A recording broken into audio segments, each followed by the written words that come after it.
A very good morning to everyone present here. Today, I stand before you not as a bearer of complex economic theories, but as a storyteller weaving the narrative of Indian rupee's potential rise to the global stardom.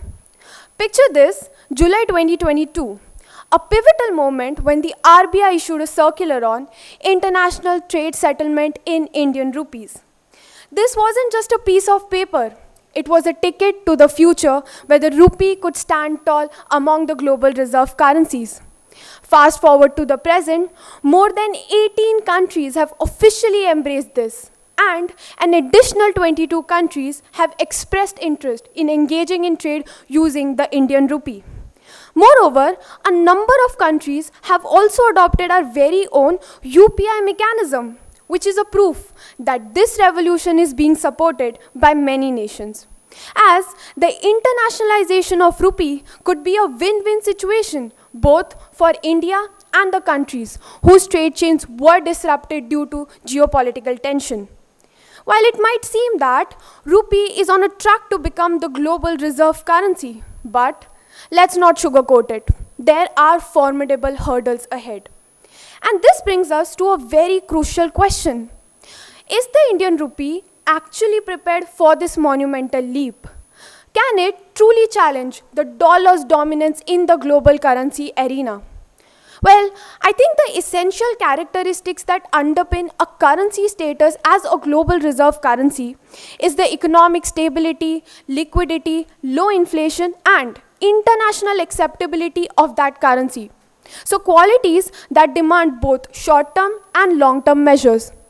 As for now, the two primary factors posing roadblocks to the rupee's internationalization are India's trade deficit with major trade partners and exchange rate volatility.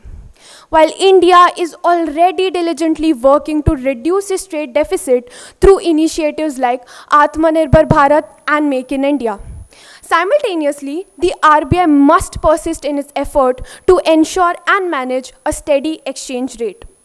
When comparing other reserve currencies like yen, pound, and renminbi, their global demand stems from assets denominated in said currencies worldwide.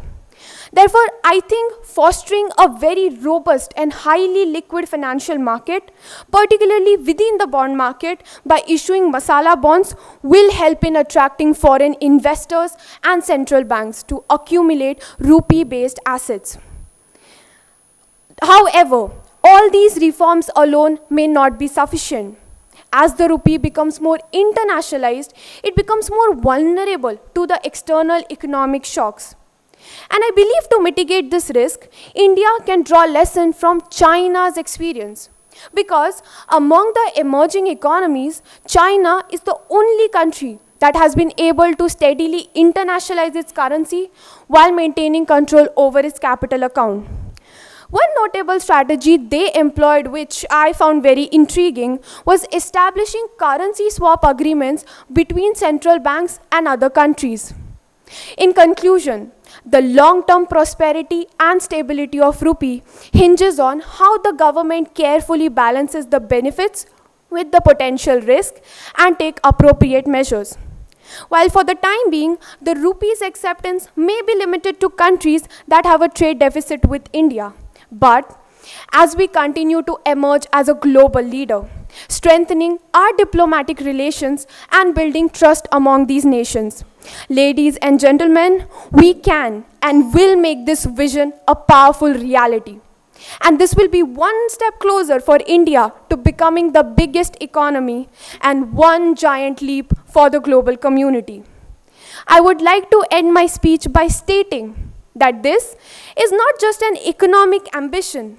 It's a bold declaration of India's readiness to shine on the world stage, to join the elite club of international reserve currencies, or perhaps even dethrone them, to take its rightful place in the global economic spotlight. After all, India is not just a nation. It's an idea, a commitment, a philosophy. So let's all together root for our Bharat. Thank you.